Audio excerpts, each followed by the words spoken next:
સ્વાગત છે મિત્રો તમારા જે વિડીયોમાં। તો આ જાણતા ખૂબ જ એવું દુઃખ થાય છે કે હરસુખભાઈ પટેલ હવે આપણી વચ્ચે રહ્યા નથી।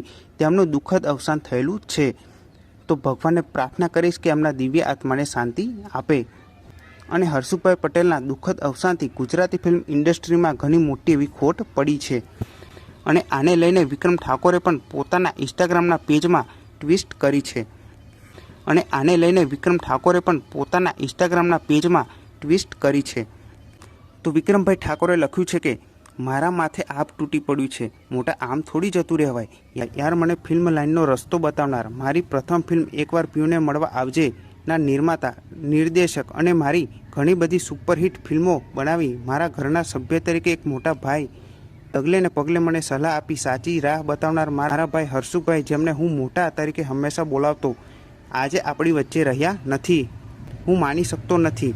આ લગતા મારા હાથ કંપી રહ્યા છે। મોટા, આપની યાદો અને આપની વાતો, આપણા સંબંધો હંમેશા જીવતા રહેશે।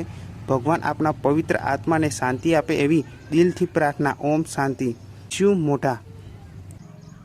અને વિક્રમભાઈ ઠાકોરે પોતાના ઇન્સ્ટાગ્રામ પેજમાં આવું લખીને પોસ્ટ કરી છે। અને વિક્રમભાઈ ઠાકોરને ઘણું બધું દુઃખ થયું છે કે એમને આટલી બધી સુપરહિટ ફિલ્મો બનાવનાર આજે રહ્યા નથી।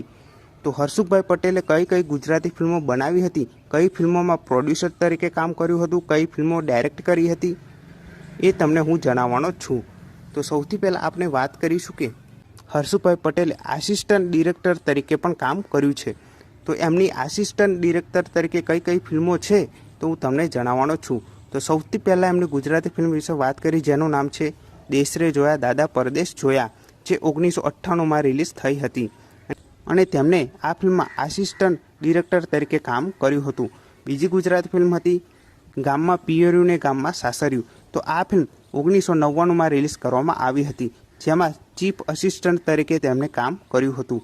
અને ત્રીજી ફિલ્મ હતી સેજલ સરજુ, જેમાં હરસુખભાઈ પટેલે ચીફ અસિસ્ટન્ટ તરીકે કામ કર્યું હતું, જે ફિલ્મ 2005માં રિલીઝ થઈ હતી।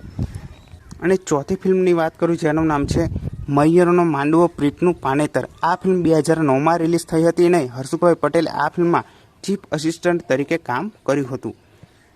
અને હરસુખભાઈ પટેલે કઈ કઈ ફિલ્મમાં ડાયરેક્ટર તરીકે કામ કર્યું છે એ ફિલ્મનું લિસ્ટ જણાવવાનો છું। તો સૌથી પહેલાં આપણે ફિલ્મ વિશે વાત કરીશું, જેનું નામ છે હાલ ભેરુ ગામડે, જે 2024માં રિલીઝ થઈ હતી દિવાળીના તહેવારમાં। આ ફિલ્મમાં તેમણે ડિરેક્ટર તરીકે કામ કર્યું હતું।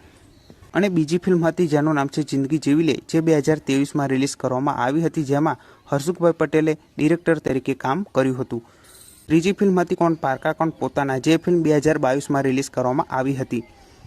અને ચોથી ફિલ્મ હતી રખેવાલ, જે 2019માં રિલીઝ થઈ હતી। અને પાંચમી ફિલ્મ હતી જગ જીતે નહીં અને હૈયું હારે નહીં। આ ફિલ્મ 2017માં રિલીઝ કરવામાં આવી હતી અને આ ફિલ્મમાં પણ ડિરેક્ટર તરીકે કામ કર્યું હતું। બીજી ગુજરાતી ફિલ્મ છે જેનું નામ છે ગોરી તારો પિયો કરે પોકાર, જે 2016માં રિલીઝ થઈ હતી અને આ ફિલ્મમાં એમણે ડાયરેક્ટર તરીકે કામ કર્યું હતું। અને બીજી ગુજરાતી ફિલ્મ જેનું નામ છે કોણ હલાવે લીમડી ને કોણ ઝુલાવી પીપળી, તો આ ફિલ્મ 2014માં રિલીઝ કરવામાં આવી હતી અને આ ફિલ્મમાં પણ ડાયરેક્ટર તરીકે તેમણે કામ કર્યું હતું। બીજી ગુજરાતી ફિલ્મ છે એક પ્રેમનો દીવાનો એક પ્રેમની દીવાની, તો આ ફિલ્મ પણ 2014માં રિલીઝ કરવામાં આવી હતી અને આ ફિલ્મમાં પણ એમણે ડિરેક્ટર તરીકે કામ કર્યું હતું। અને બીજી ફિલ્મ છે આખા જગથી નિરાળી મારી સાજના, જે ફિલ્મ 2012માં રિલીઝ થઈ હતી। અને વાગી કાળજે કટારી તારા પ્રેમની, જે ફિલ્મ 2010માં રિલીઝ થઈ હતી અને આ ફિલ્મમાં પણ એમણે ડિરેક્ટર તરીકે કામ કર્યું હતું। અને બીજી ફિલ્મ તને પારકી માનું કે માનું પોતાની, આ ફિલ્મ 2009માં રિલીઝ કરવામાં આવી હતી અને આ ફિલ્મમાં પણ એમણે ડિરેક્ટર તરીકે કામ કર્યું હતું।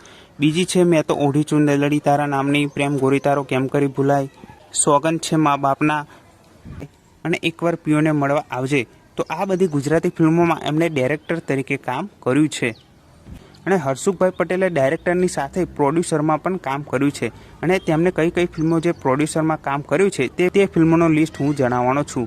તો સૌથી પહેલાં ફિલ્મ છે હાલ ભેરુ ગામડે, જેમાં પણ ડાયરેક્ટર અને પ્રોડ્યુસર તરીકે કામ કર્યું હતું। બીજી ફિલ્મ છે પ્રેમનો પડકાર, જે 2024માં રિલીઝ કરવામાં આવી હતી અને આ ફિલ્મમાં પ્રોડ્યુસર તરીકે હરસુખભાઈ પટેલે કામ કર્યું હતું। બીજી ફિલ્મ છે જિંદગી જીવી લે અને કોણ પારકા કોણ પોતાના રખેવાળ, તો આ બધી ફિલ્મોમાં એમણે પ્રોડ્યુસર તરીકે કામ કર્યું હતું। અને બીજી ફિલ્મ છે આયા બજારમાં ભાભી, તો આ એક મ્યુઝિક વિડીયો હતો અને તેમાં પણ હરસુખભાઈ પટેલે પ્રોડ્યુસર તરીકે કામ કર્યું હતું। અને જિંદગી જીવી લે તો એક આ સોંગ છે જે 2019માં રિલીઝ થયું હતું ને તે સોંગમાં હર્ષુભાઈ પટેલે પ્રોડ્યુસર તરીકે કામ કર્યું હતું. અને હવે ફિલ્મો વિશે વાત કરું તો જગ જીતે નહીં, હૈયું હારે નહીં, રજવાડી છે અમે માનભે રહીએ, સોગન છે મા બાપના, કોણ હલાવે લીમડી, કોણ ઝુલાવે પીપળી, એક પ્રેમનો દીવાનો, એક પ્રેમની દીવાની, આખા જગથી નિરાળી મારી સાજણા, વાગી કાળજે કટારી તારા પ્રેમની, મૈયરનો માંડવો પ્રીતનું પાણેતર, તને પારકી માનું કે માનું પોતાની, મેં તો ઓઢી ચુંદેલડી તારા નામની, રાધા તારા વિના મને ગમતું નથી, અમદાવાદ પાલનપુર વાયા કડી કલોર અને પ્રેમ ગોરી તારો કેમ કરી ભૂલાય. તો આ બધી ગુજરાતી ફિલ્મોમાં એમને પ્રોડ્યુસર તરીકે કામ કર્યું છે. તો હર્ષુભાઈ પટેલની આ બધી ગુજરાતી ફિલ્મો જે અત્યાર સુધી રિલીઝ થઈ હતી. અને હર્ષુભાઈ પટેલની વિક્રમ ઠાકોરની સાથે પહેલી ફિલ્મ વિશે વાત કરું જેનું નામ છે એકવાર પીઓને મળવા આવજે. અને હર્ષુભાઈ પટેલની છેલ્લી ફિલ્મ પણ વિક્રમ ઠાકોરની સાથે હતી જેનું નામ છે હાલ ભેરું ગામડે, જે 2024માં દિવાળીના તહેવારમાં રિલીઝ કરવામાં આવી હતી. અને હજુ હર્ષુભાઈ પટેલની વિક્રમ ઠાકોરની સાથે એક ફિલ્મ રિલીઝ થવાની હતી જેનું નામ છે ભાગું તો મારી ભૂમકા લાજે. તો આ ફિલ્મનું કામ હવે શરૂ થવાનું હતું, પણ હવે આ ફિલ્મ બનશે કે નહીં બને એ ખબર નથી. પણ આ હતી જે ગુજરાતી ફિલ્મો હર્ષુભાઈ પટેલે ડાયરેક્ટર અને પ્રોડ્યુસર કરી છે. તો આ બધી સુપરહિટ ગુજરાતી ફિલ્મોમાં તેમણે કામ કર્યું છે અને ઘણી બધી ગુજરાતી ફિલ્મો સુપરહિટ બનાવી છે. અને એવા હર્ષુભાઈ પટેલ હવે આપણી વચ્ચે રહ્યા નથી.